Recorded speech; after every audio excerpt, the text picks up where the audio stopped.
the more compassionate we are to ourselves, the more motivated we are, the more productive we are, the more well-being we experience. There's also a very strong correlation with physiological health. Quick! Is anyone here a doctor?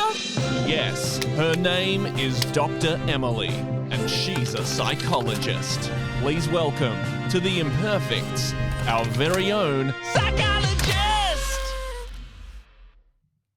Hello. Hi. A bad time to switch off, but I totally switched off then because I was like, well, Em's here, so we don't really need to do anything. Em just does amazing episodes and we just sit here and experience them. So we have to do some kind of an intro, don't we? That's preferable, yeah. So people know we're here. I'm sure Em would appreciate it if the three of us didn't just sit here in silence. Just look at it. Yeah. It's like bring something out of my brain.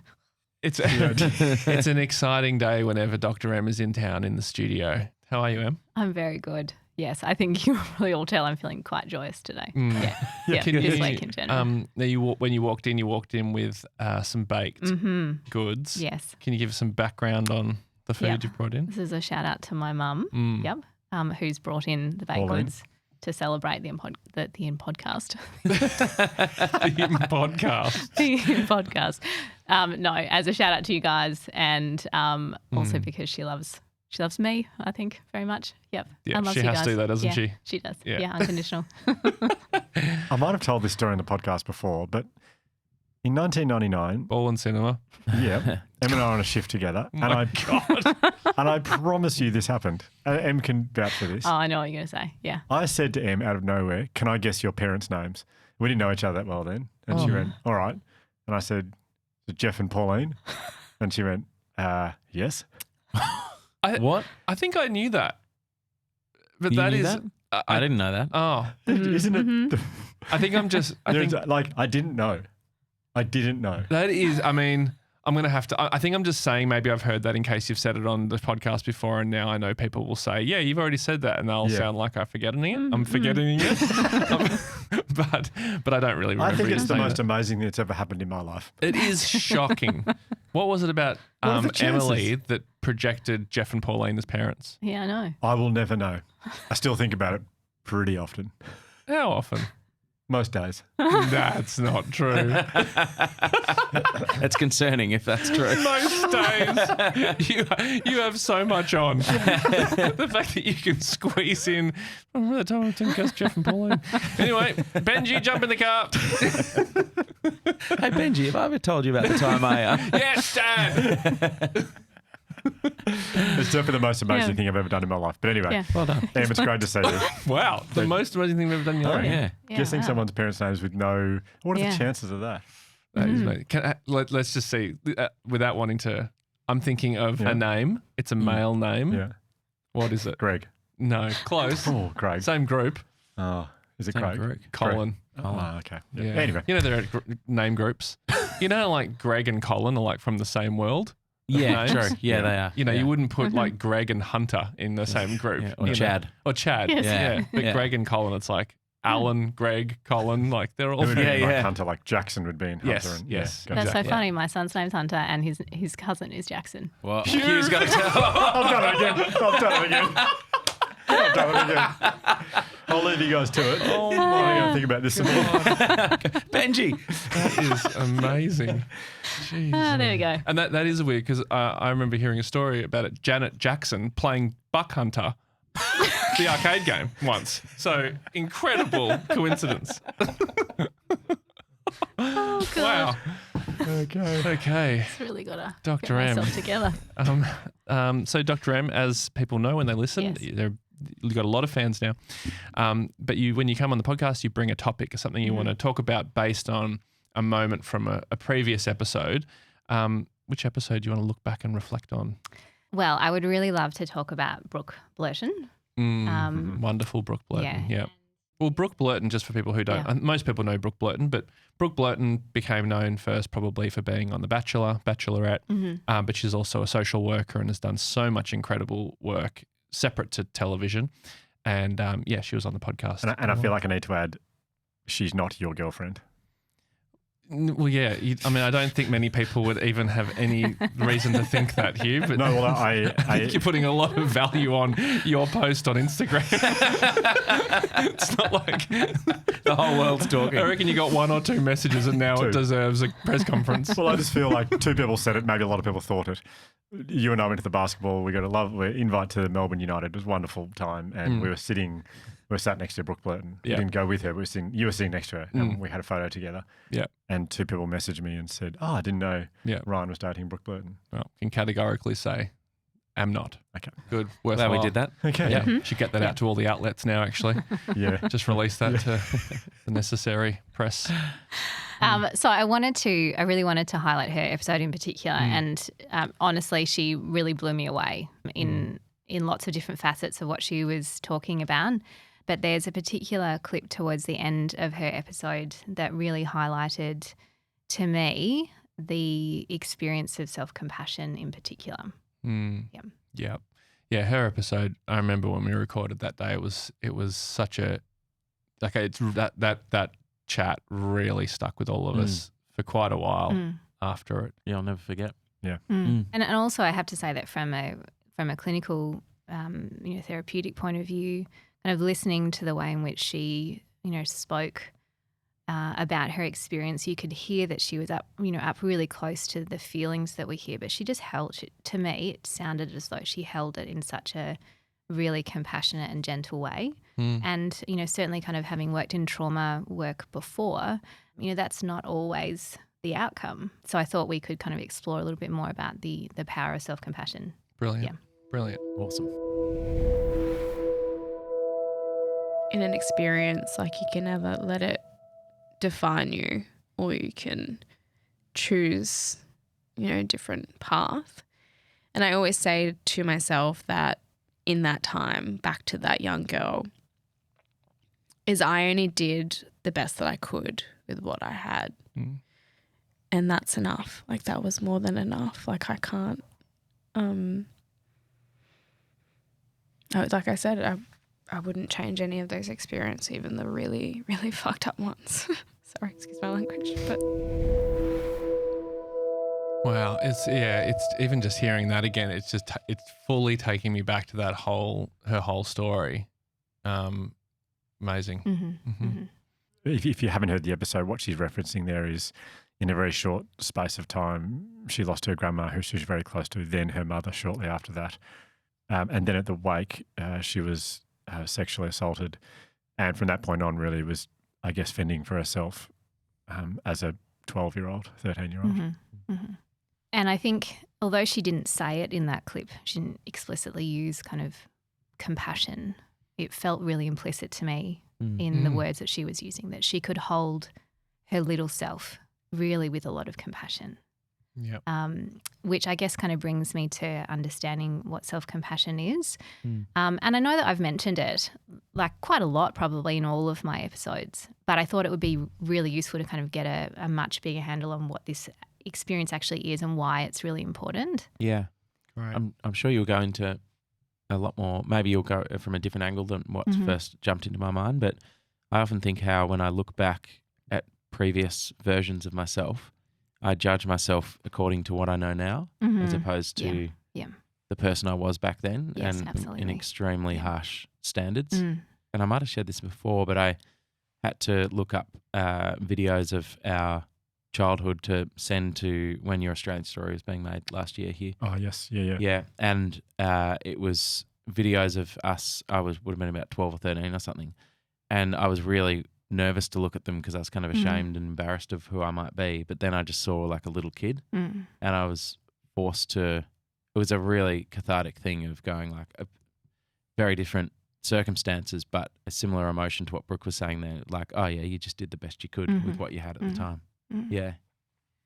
Yeah, I think that's really powerful recognition. And I also think it's a really, really common experience that we can judge ourselves so harshly. But then when you zoom out and you step back and you can recognise the vulnerability and the innocence and the child that was there, I think that really creates a shift. Yeah, absolutely. Yeah. Great. But we'll absolutely go into that. Awesome. if we kind of look at, I guess, the definition of self-compassion, if we just start with compassion, so like the origins of the word compassion, so the Latin com means with, and passion is suffering. So the idea... Passion is suffering? Yeah. Oh, wow. Yeah. Someone got that wrong when they invented English then. Yeah, that's an interesting interpretation then, how it's evolved in English. Look, I'm not an etymologist. That's a shame. But yes, I know. But that, like, obviously, that words evolved.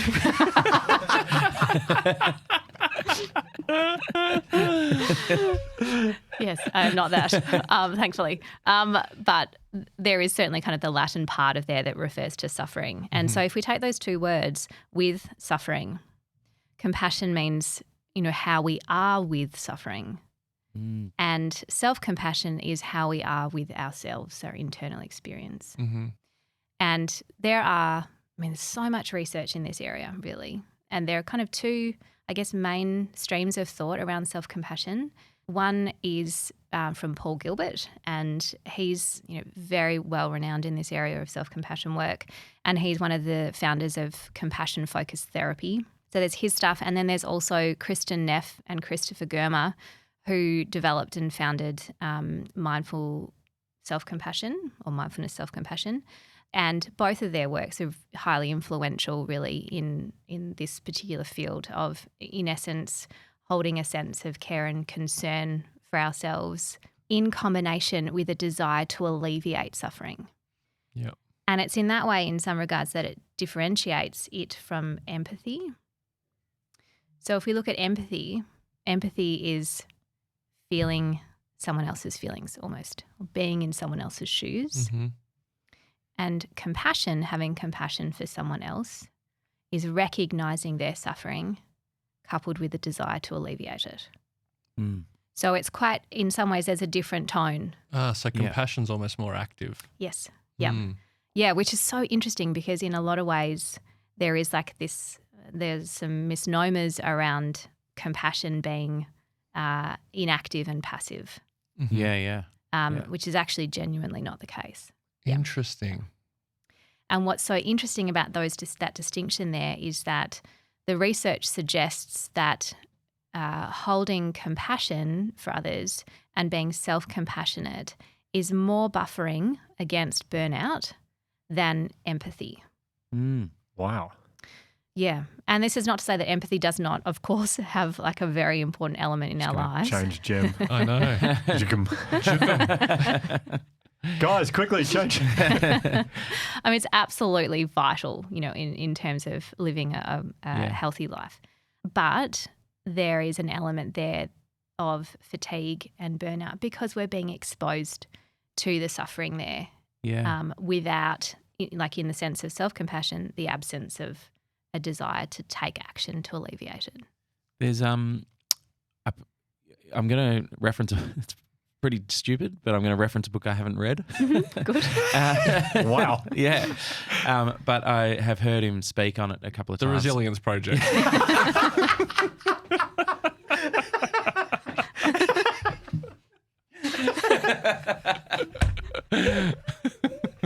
Oh, that's very funny. I have read it, just run it on. But have you read the second one? Of course. Yeah. Let's go. No? Is that right?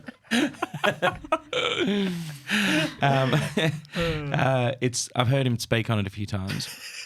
A guy called Paul Bloom, and he's got a book called Against Empathy, which I think is like a purposefully like controversial title because I don't think he's really actually against empathy, but he's against the idea being that empathy can be can allow us to be overwhelmed by emotion and miss the point of action. And he argues for rational compassion, I think is the phrase. Yeah. Which I think is an interesting thing to throw into the mix as well. But then again, I haven't read it, so what do I know? Yeah, exactly. Powerful thing to bring up.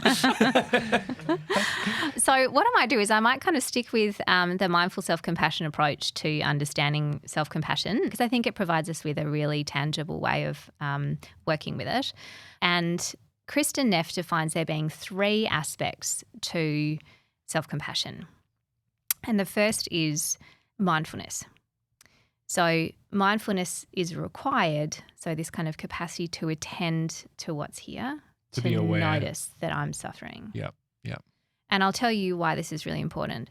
So many of us in our day-to-day experiences are disconnected and unaware of the critical tone with which we're talking to ourselves. So we can be sitting on automatic pilot, walking throughout the day, judging ourselves, being harsh on ourselves for mistakes that we've made, things that we've done incorrectly, whatever it might be. But we are not noticing this internal dialogue that's going on all the time. So the reason why mindfulness is important is that it requires us to recognize suffering is here.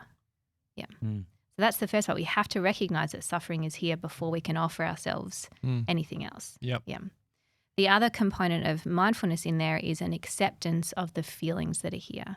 So being able to be open to, aware and allowing of the unpleasantness that is here in the place of suffering.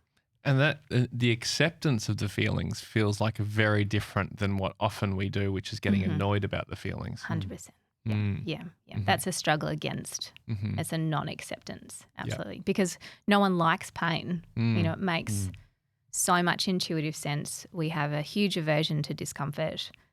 So why would we willingly want to go to that place of discomfort? Absolutely. So it's like, I wish I wasn't so angry right now. Yeah, absolutely. Or I wish I wasn't so negative on myself. Yeah, and it becomes like a secondary pain then. So the first pain is here, there's the pain of making the mistake, and then the secondary pain becomes the judging of the self for being annoyed at myself. And it just kind of becomes more expansive the more we go. Why am I so hard on myself? Why can't I be kinder to myself? That's actually, again, like another critical judging part of us there. So mindfulness is the first part. Bringing awareness to the suffering that is here, absolutely key. So we have to kind of slow down to notice suffering is here. That's the first kind of domain of self-compassion. The second one, and this makes a whole lot of sense, is it's an attitude and a quality of kindness and warmth. Is in towards yourself. Yes. Yeah. And equally, we can apply this obviously to having and holding compassion for others as well. It's exactly the same. And of course, I'm sure you would all be really familiar with the idea that it is so often very easy to be kind, warm-hearted, compassionate to others and not to yourselves. So here is this quality here of being able to offer a kindness and a warmth and a nurturing to the suffering that is here. So we slow down and we can go, yes, I'm here in suffering. I can kind of notice and touch this. And then I can offer myself some kindness. And I will come to how we exactly do this. So that's the second part of self-compassion. And then the third part, which is so integral, is what's called common humanity. So in suffering, what so often happens is that we feel deeply alone and disconnected. And there'll often be things like questions like, why is this happening to me? No one understands. No one's experienced this before.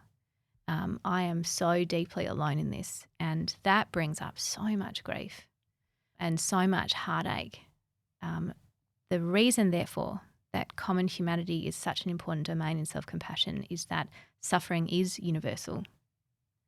And even though our exact situations will never be the same, this suffering is universal. And when we feel that we have a collective or a shared experience, that becomes hugely buffering. So when you say this suffering is universal, do you mean like everyone in the world experiences suffering like this? Or do you mean the suffering is connected to like this source of, which is kind of, I guess, is probably a more, like I know I've heard like Rick Rubin and more spiritual people talk about it in that point of view, but also like is it the Buddhist thing, which is like, is it life is suffering? That's yes, like the yes, kind it of is. catchphrase from Buddhism. Yes. Life is suffering. Yeah, it is, and it's actually both of those things. So for anyone that has experienced, for example, depression, one of the kind of almost like key qualities in there is this sense of despairing aloneness and disconnection from other people. And so in the space of self-compassion, we're really bringing in the fact that, no, you are not alone. This suffering that is here, whilst it may not be identical to the next person, this is something that other people have also experienced too. So we're really kind of using this sense of what's called the affiliative system in the body, this kind of mammalian part of us that yearns for connection and belonging with other people. Is there a phrase that's coming to mind is, do you hear much in like clinic and stuff? Because the phrase like, I wish I was normal. Yes, all the time. Because I feel like that is when you're really down on yourself, you think like, I wish I was more like quote unquote normal, particularly if it's like consistent feelings and if it's like something you always feel.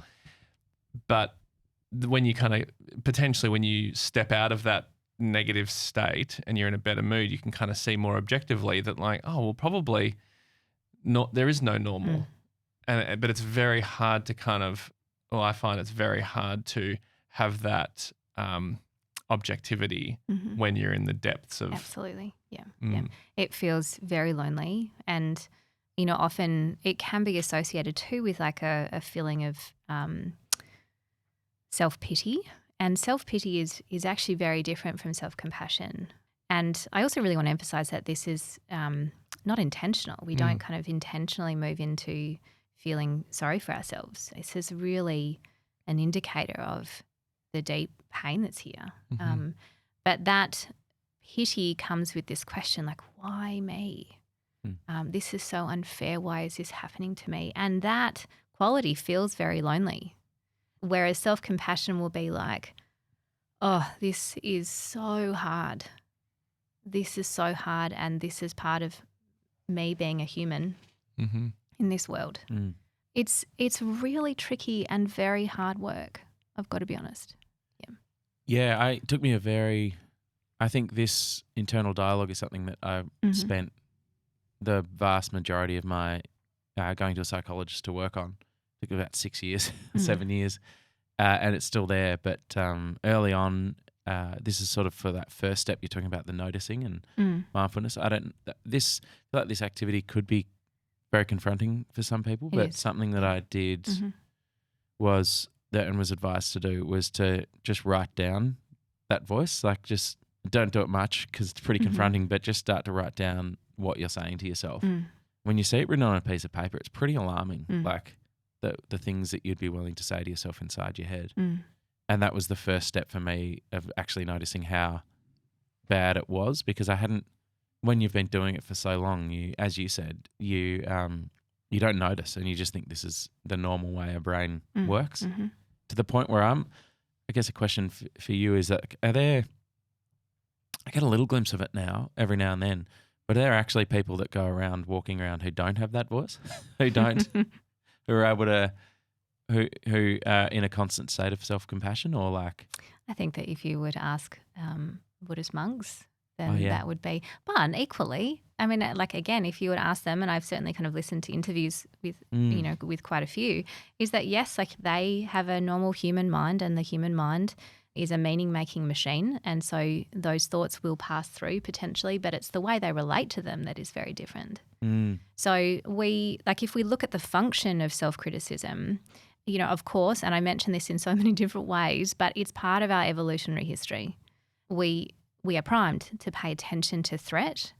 So if we were to ignore all of the critical thoughts or not even have them, then we'd actually be in a lot of danger.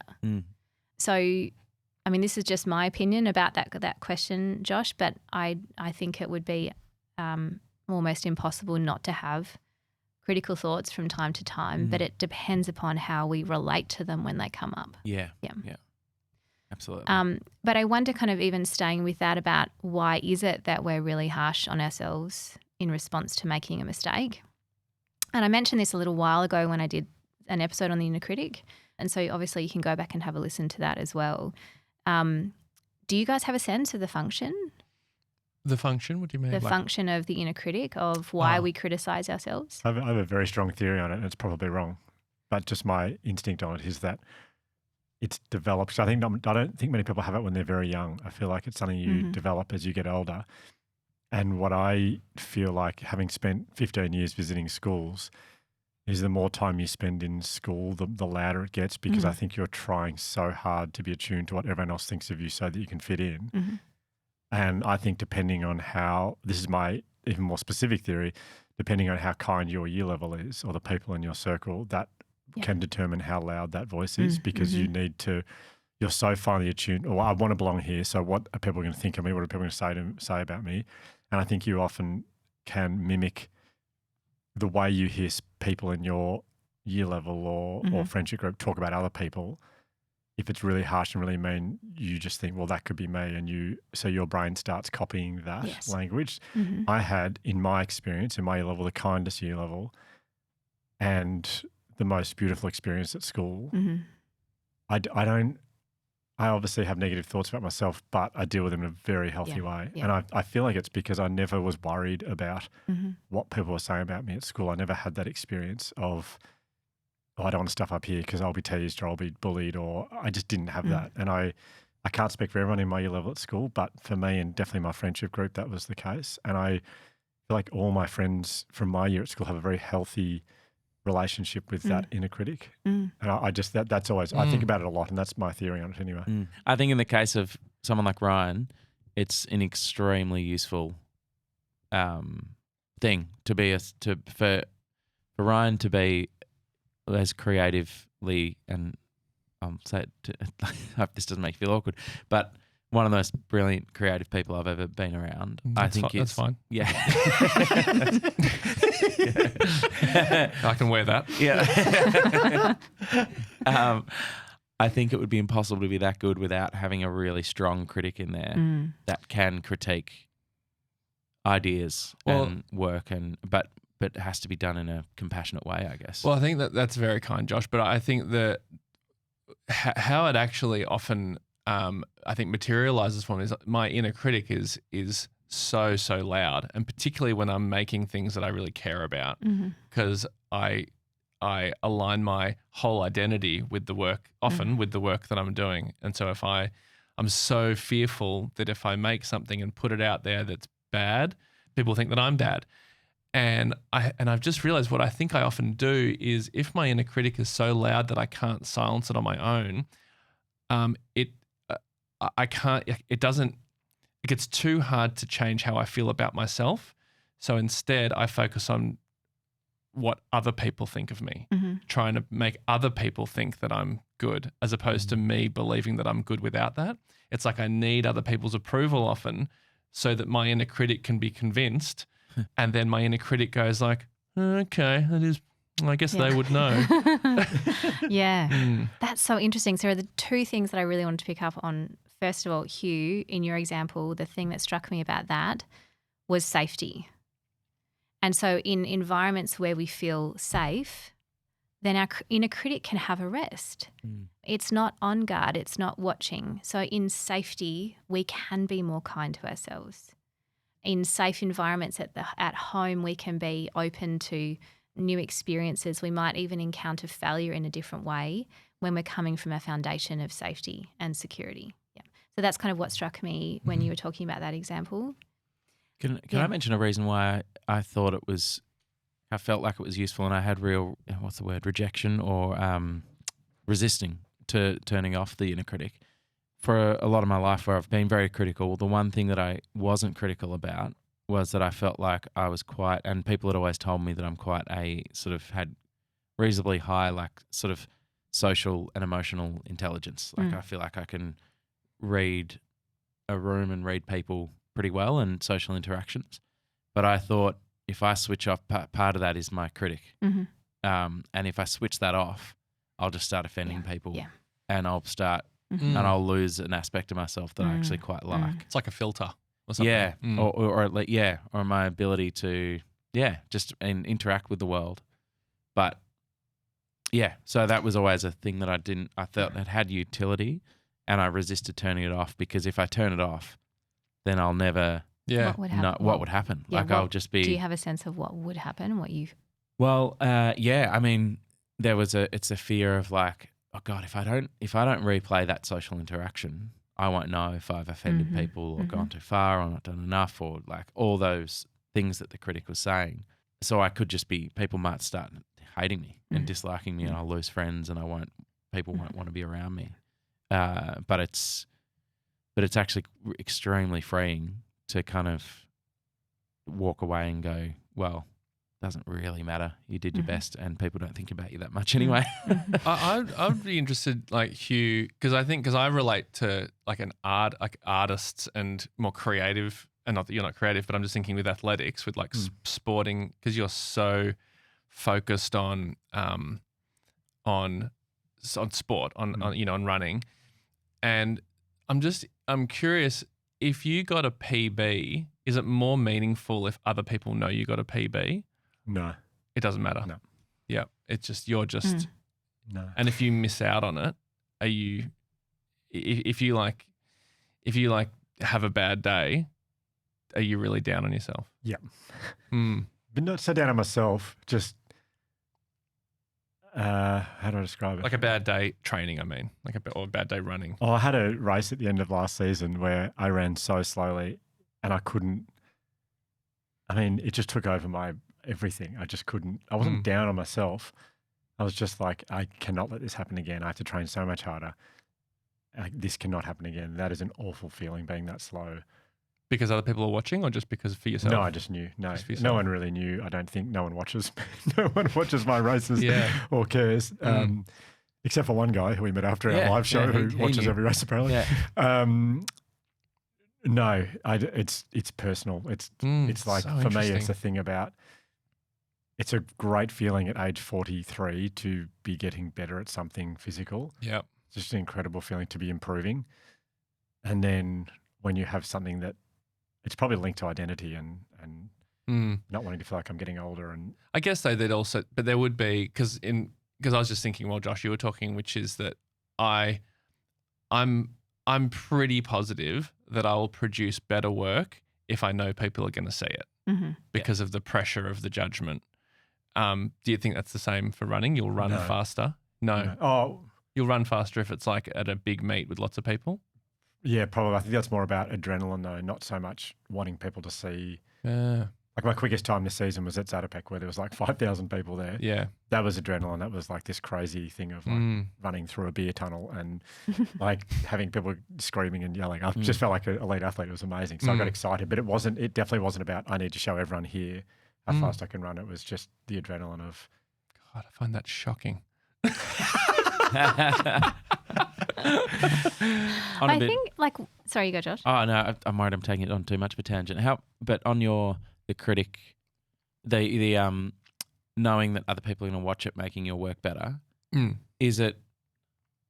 how much is it just knowing that they're going to be judging it, and how much is it that there's an opportunity to make some kind of connection between the work that you create and the people, as opposed to the work existing in a vacuum? I think when I'm at my I think peak me is me wanting to make the connection with people, but realistically, more often than not, it's the fear of failing. Okay. That's really what's driving it. It's this fear of, and then if I do fail in my, by my measure, and people have seen it, I get really down on myself. Or if I'm about to put out a video or do something that I feel is not really good, I get like I have no self-compassion. Gosh. What stands out to me actually there is theoretically the distinction between self-esteem and self-compassion.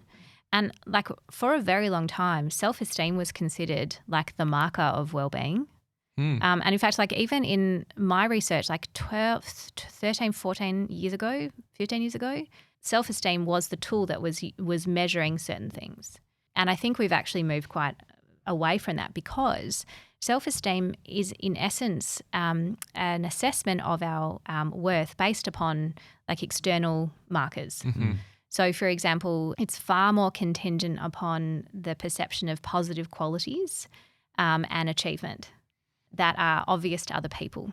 Yeah. So it's almost as though in order to feel good about myself, I have to be above average. Now, and Kristen Neff actually mentions this too, and that is that logically, if we all want to feel good about ourselves, we all have to be above average, which is actually mathematically impossible. Yeah. Yeah.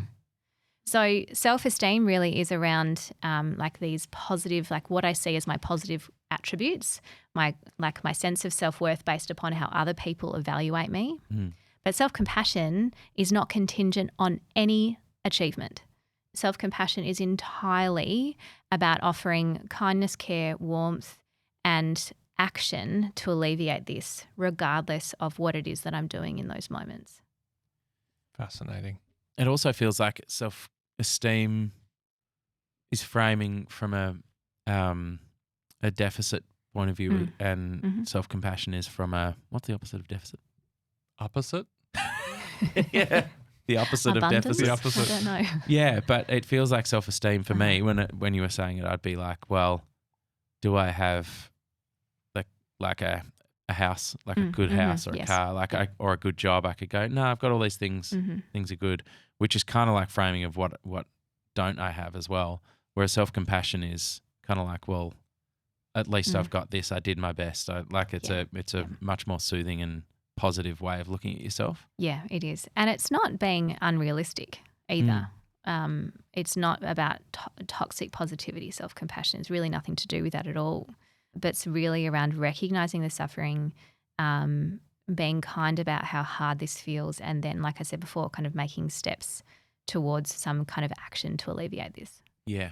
Yeah. So I guess in some ways the question is like, well, what might be some of the blocks to self-compassion? And then also, can we talk about the things, like that the we action can do. things we can do? Yes, 100%. Yeah, I won't leave you with other stuff. Not that you needed to. But First of all, I will mention that there are some amazing online courses that you can do in self-compassion that go so far beyond what I can possibly tell you today. And so I guess today really is just like an encounter with this content, with this topic. And then the stuff that's available is so, so helpful and really evidence-based. So please keep that in mind in any of the stuff that I'm talking about. The biggest blocks to self-compassion are obviously self-criticism and the idea that if I let go of this inner critic, that somehow I will become lazy, I will become unmotivated, I will be indulgent, I won't get anything done. It's one of the biggest blocks to this. or won't get anything done of quality. Quality, Yeah. correct, yeah. There's another word I'm thinking for some people. I think it's like the word self-compassion just sounds a bit self-helpy, and there is like I mean, my book's sat in the self-help aisle at bookshops, but I still see self-help and I'm like, I don't want that. Yeah. I want something more rigorous, or I'm Yes. not interested in self-help. That sounds it's just a bit wishy-washy, which is ridiculous. But I think that's a lot of people would put self-compassion in that category of I don't want to do that. 100%. Yeah. So the self-help part feels almost like mamby-pamby or like too woo-woo or something that is for other people. But I can't be clear enough. The research, like again and again, shows us that the more compassionate we are to ourselves, the more motivated we are, the more productive we are, the more well-being we experience. There's also a very strong correlation with physiological health. And if we think about this, when the inner critic is like constantly on the rampage, that is in of itself a stress response. So the internal workings of the body are ramping up to fight the threat or the stressor when the inner critic is active, right? So if we've got a really active inner critic, we're sitting in a stress response far more often, okay? In a stress response, from a functional IQ point of view, we cannot produce the same quality work. So when the inner critic is here, we're compromising our intellectual capacities and our performance capacities. So then the fear of if you drop the critic, my work won't be as good is the complete opposite. An absolute of the truth. fallacy. Yeah. And I do say this from a very evidence-based point of view, is that it's been shown repeatedly that people who are self-compassionate and also compassionate to others have much greater psychological health and physical health. Wow. and are able to produce work. And interestingly, they also have a much greater tendency towards a growth mindset. So if something doesn't work out, often it can kind of go two ways, not all the time, but either we can move into like that, again, like that inner critic, what's wrong with me? I've failed. This will never work out. Or sometimes it can go into blaming and externalizing.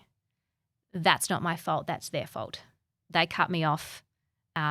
They did this, and we move into a blaming and shaming, kind of externalizing way of relating to this pain that's here. Yeah. Now, both ends of the spectrum, the inner critic, and we could almost say it's moving towards the narcissistic end of the spectrum, both of those do not allow us to reflect on what we could do differently. Whereas self-compassion really asks us to slow down and to notice, so this didn't really work out. And this feels really hard. And what can I do differently? So it's very much associated with having this growth mindset. So it promotes learning. And it actually, and even if we look at that idea within like organizational psychology and leadership, we want a leader who's self-compassionate, right? You think about the conditions in which, you know, you've had bosses or colleagues who are compassionate. How much more does that create a sense of learning? Safety. Yeah, exactly. Yeah. I feel like maybe this is just for me, but it feels like there is a bit of a mix-up going on in my mind of like self-compassion. And I think maybe for some other men that I know, where self-compassion could lead to a lack of accountability. Yes, definitely. And not being accountable for your actions is a real sort of faux pas for a lot of people of like, this is something I pride myself on. Yeah. And if I'm just self-compassionate up to myself, I'm just giving myself a pass on bad behavior and stuffing up and stuff. Yeah. So I think that's a really important point you made in there, that it's a lens in which you are able to actually work out how to do better. So it's almost like a heightened sense of accountability, Yes, but it without is. the judgment. Spot on. Totally Yeah. spot on. I feel like it almost needs to be more effective for all of us. It needs a rebrand. Like it needs a different name. I feel like self-compassion to me, just thinking about it more, I'm trying to think about the blockers, but it does feel like a feminine thing. Yep. I think like a masculine, like self-chop out or something. I don't know. We'll keep working on that. Not to be too much of an outer critic. It's funny because I don't have that reaction to it at all. No. I mean, even self-help, I don't have that reaction, Really? that same reaction. Yeah. I reckon most of the things I read would be considered self-help. Yeah. I mean, me too. I'm exactly the same. Yeah. But I feel like maybe it's because I've presented to so many people who are against this stuff, you know, whether it's big groups of men through, not against it, but there's a block. Like I'm so conscious of the block, so I'm constantly reframing and rewording stuff to groups of. How about like self? Nah, you're right, mate. That Instead that's of great. self-compassion, nah, you're right, mate.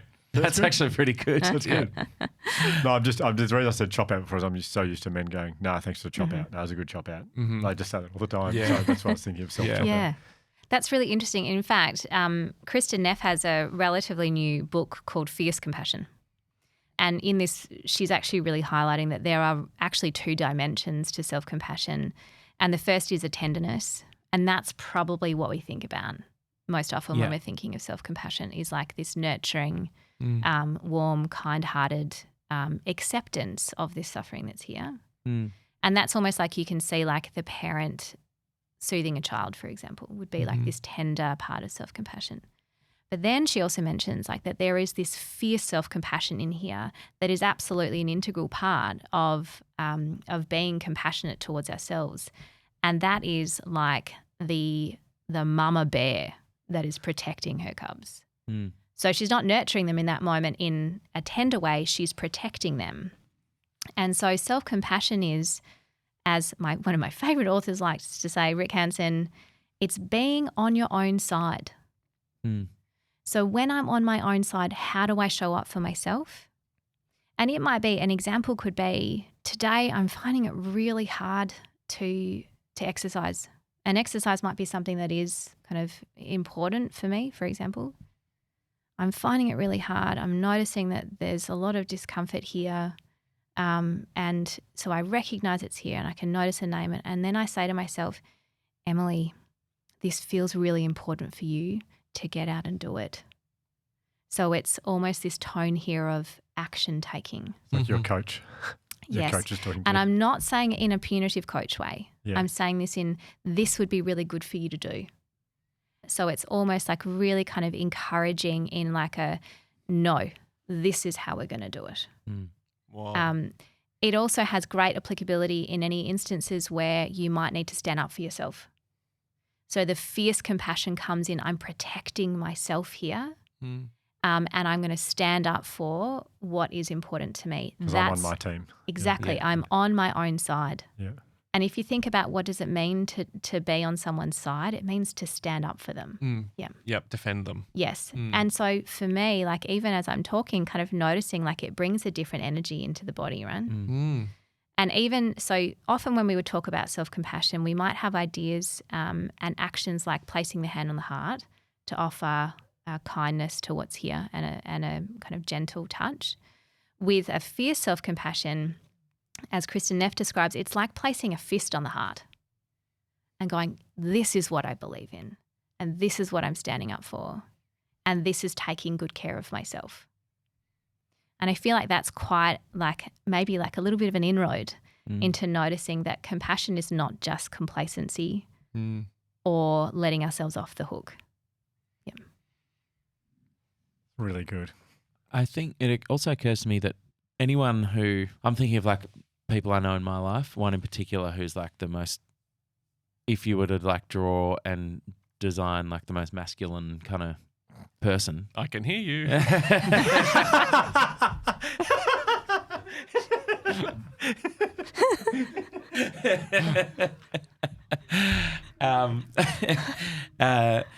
That person who is elite at what they do, I think would never describe it as self-compassion, but practices it to a very effective level. I can tell that there's an inner dialogue going on there of sort of a kind of like, it's all right, mate. You're not good at this at the start, but you've never done it before. We've just got to work harder and get better. You're fine. You're not a problem. You're not the problem. You just haven't done it enough. This kind of like, That's awesome. there's a and because I know because that's how he is with other people as well. And it's what allows him to get better at what he does. So there's I don't know what it wouldn't be. I don't think he'd ever use the term self-compassion. But it's definitely what he's practicing. Yeah, and we can totally reframe the actual word, and you know what kind of lands with you, and it may just genuinely be, how can I be on my own side? Yeah. Or, you know, if that kind of feels, particularly kind of almost like from a team-oriented point of view, is when I'm on my own side, this makes my life easier, and it usually will make the lives of others also easier too. Yeah. Can you kind of think about it in terms of like, because often when you talk about being on your own side, it kind of suggests there's two of you in a weird way. And I wonder whether it would help if you think about yourself as your own like super PA. It's like good PAs, so I hear. Good PAs, they're always like thinking about what they need. What will they need? You know, how can I make their life easier? How can I give them what they need? Yeah. And so thinking about yourself as your own PA would be kind of interesting. Yeah. I've always wanted a PA. Maybe it's me. That's so interesting. I have this on the like sticking up for yourself thing. I have something that I've been doing just this year. And you were saying before, like, so the strategy I have a friend called Dolly, who I think I've spoken about on the podcast before. Josh, you know him very well.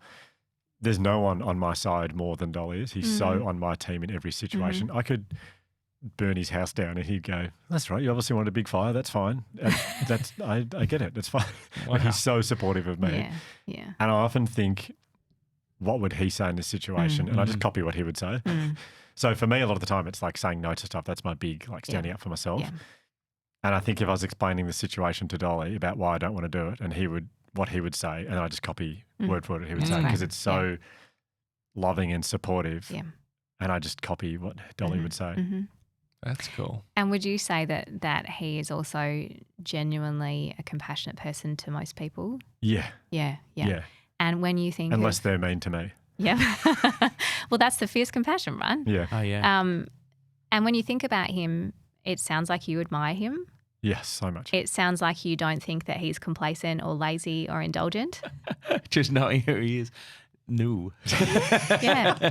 I mean, so this is such a great example of the fact that, He probably equally ties the guy I was thinking of as the most masculine person I've ever met. yeah. He's a Yeah. magnificent and glorious man. Yeah. So Um, that is such an example there of the qualities of compassion does not mean that I'm lazy, indulgent, self-pitying, that I'm not getting work done. In fact, it's very energizing. Mm. And so if we can almost reframe this as this is not about like wishy-washy, be kind to myself. This is really around, again, how do I show up for myself? And again, like that question in there, what is it that I need?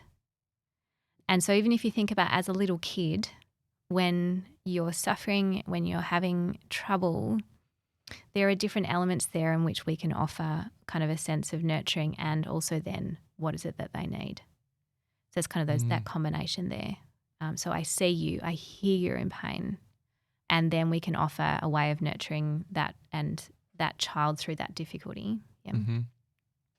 But I do want to mention before I get to some other strategies, one of the very common outcomes when we start to first practice self-compassion, particularly if we have a strong inner critic, and that is the term backdraft. And this is based on firefighting principles. Oh, based on the film, Kurt Russell film. Correct, yeah. Yeah. And the idea obviously with backdraft is that if you have a fire and you open the door to the fire, the oxygen flames the fire and gets bigger. Mm-hmm. There's a quote in Mindful Self-Compassion that love reveals everything. No, I've forgotten it. Oh, well, something like love reveals everything unlike itself. Love reveals everything unlike itself. Yep. I don't quite follow. So when you offer yourself unconditional love, when you offer yourself compassion, it will open the door to a history of not feeling loved, to a history of not experiencing compassion, to experiences of grief, of greater inner critic. So it's actually, whilst on the surface it sounds like this is a lovely thing to do to offer self-compassion, it is actually quite genuinely one of the hardest tasks for us to do is to develop a self-compassionate voice because of its association with the other side of this, the unmet needs around love. Is it analogous to doing weights? And you create little micro tears and you create bits of damage and then you become stronger from that? Yes. I didn't know that's what happens, but yes. Yeah.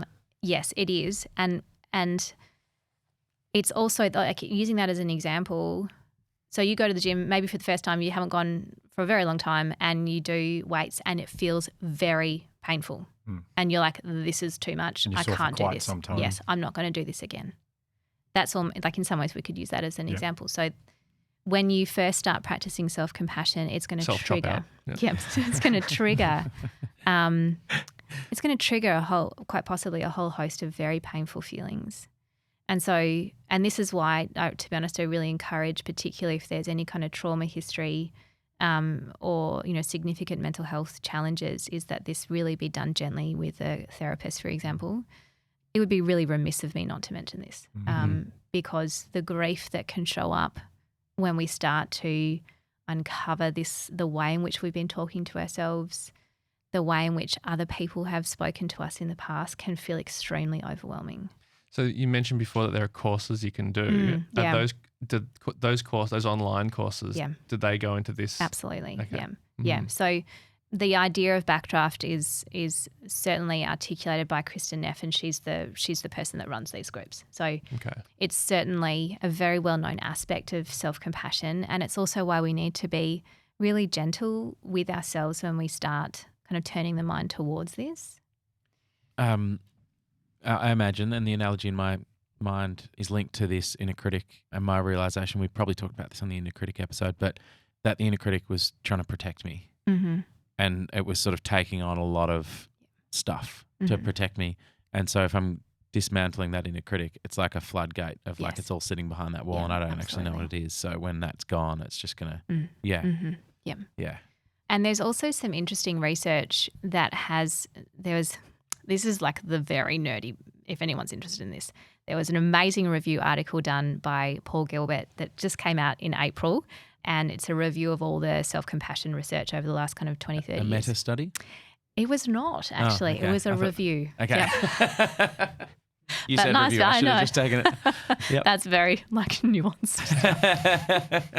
Come on, Josh. Shit. And Pull your socks up. one of the really big kind of caveats he puts in there around self-compassion is the fears of self-compassion.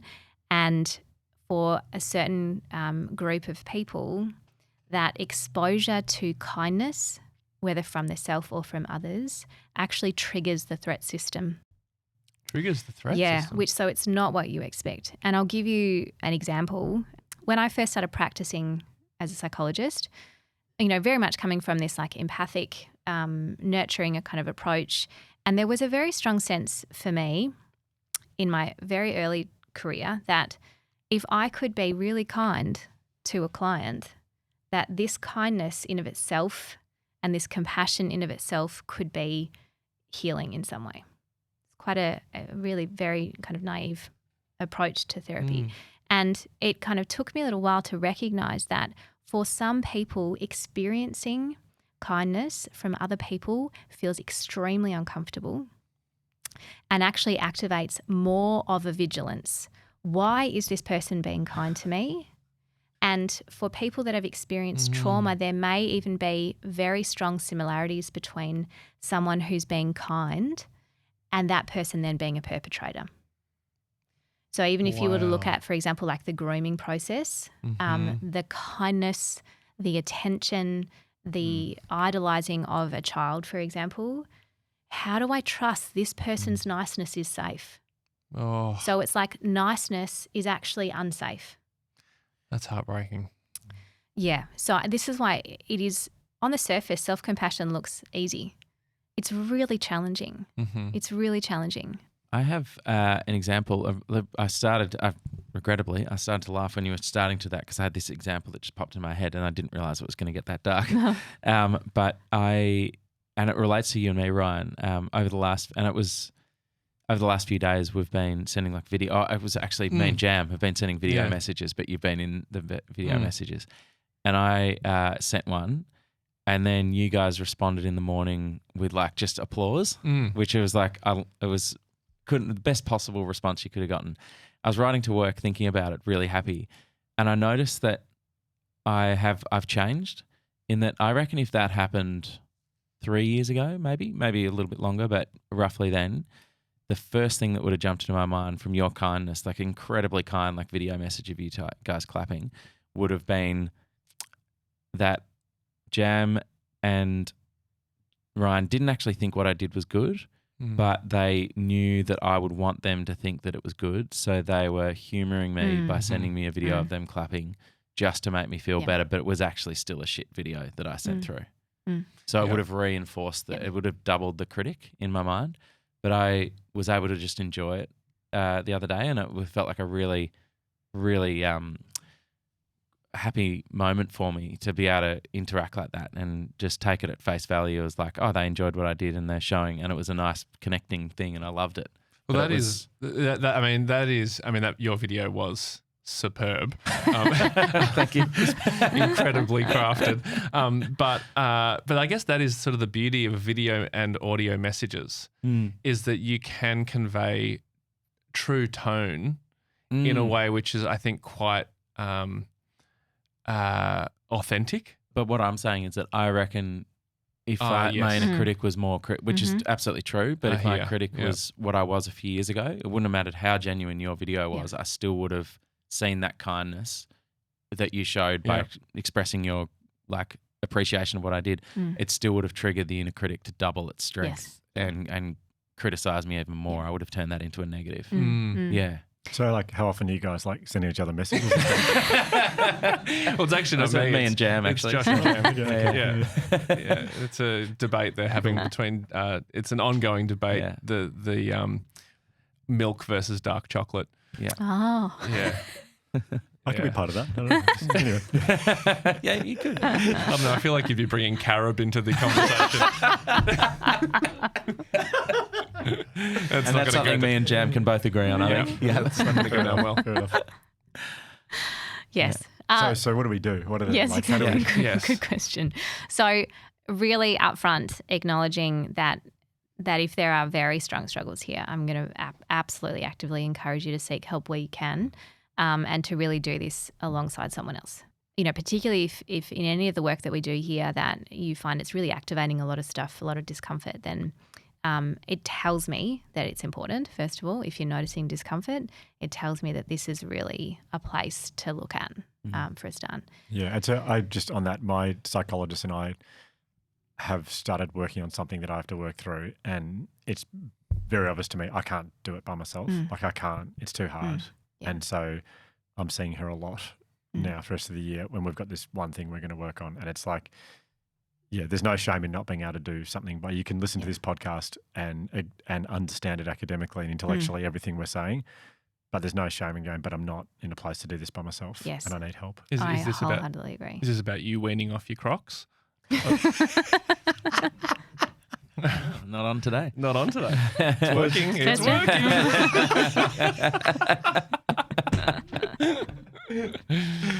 I went Some to, things are difficult. I went to Birkenstocks yesterday trying to find the more adult version of them, and I just nothing feels like Yeah. Crocs. Anyway, Yeah. Yes. So I think that's a really important recognition up front. So if this is bringing up anything that feels uncomfortable or painful, then, gosh, please, if you have the means to access support, then please do. Or go and genuinely go and buy. There are some amazing self-help books that model the mindful self-compassion and compassion-focused therapy that actually are very active. So you have to write and reflect, and they get you to do certain activities. So they're workbooks readily available, and they're not going to cost obviously the same as going to therapy. So much more accessible. So please keep that in mind. The first thing I would really kind of maybe pay attention to is really asking yourself, where is the inner critic showing up in my life? So taking a moment really to notice, in which situations does the inner critic show up? Also, where is there suffering here in my life? Where does suffering show up? And then we can have a look at, okay, so what am I going to do with that? There are so many different things and different approaches that we can use with this. It might even be a simple exercise like when you mentioned your friend Dolly, thinking about who in your life do you see exhibiting these qualities of compassion? What is it that you admire about that? How is it that you notice them speaking to themselves or to you? So that's a good kind of practice just to reflect on who in my life embodies this. And again, noticing that these people don't tend to be the lazy, self-pitying ones. Mm-hmm. The second thing is we can think about doing a compassionate letter. So, writing a letter to yourself as though you are writing to a friend who's struggling. When you think about how you show up to friends or family that are having a really hard time, how is it that you speak to them? Oh, that's a good really idea. good idea. Mm-hmm. Yeah, I'd love to receive a letter. Yes. Yeah. From and me. yes. From my PA. Exactly. Exactly. And keeping in mind, so in here we're again holding those three kind of facets of self-compassion here is that I recognize that this is a really hard time, first of all. And for me, in the last 3 years, we've had in my family some pretty tough stuff happen. And I have to tell you that self-compassion has been an absolute vital part of me being able to work with this stuff. And so it might be, particularly in times that feel very distressing, it might be for me, it would have been placing my hand on my heart and going, this is really hard. You're having a really hard time here.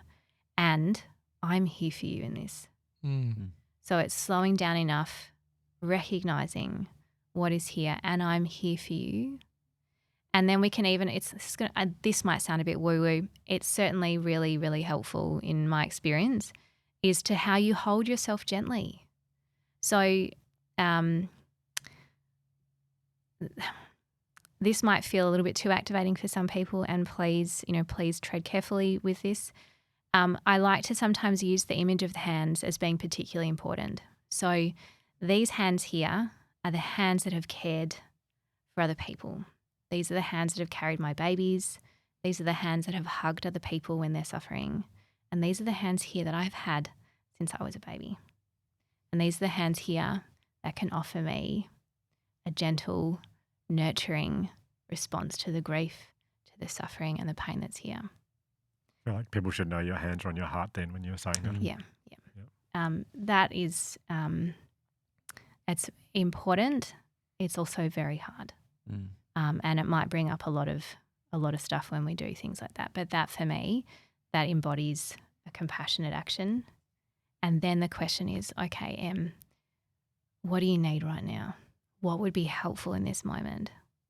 And it might be very simply, like it could be that I go and do some meditation, focusing on the breath, using the breath as an anchor to this present moment. Or it might be that, I need to go for a run, or it might be that I need to call someone, or I reach out to a friend or a family member. So it's really kind of this invitation here, pausing, noticing, and then asking myself, what is it that I really need right now? That's what is important to me. It's something that I would work with my clients, absolutely.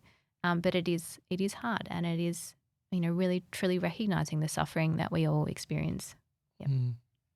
Something beautiful about the hands thing as well, that feels like it's taking what very much feels like it's in your head into a physical space and something that you can actually do something with. Yeah. It's like the first small step into taking it out of your head, which feels, I don't know if there's any science to that, but it feels. There is.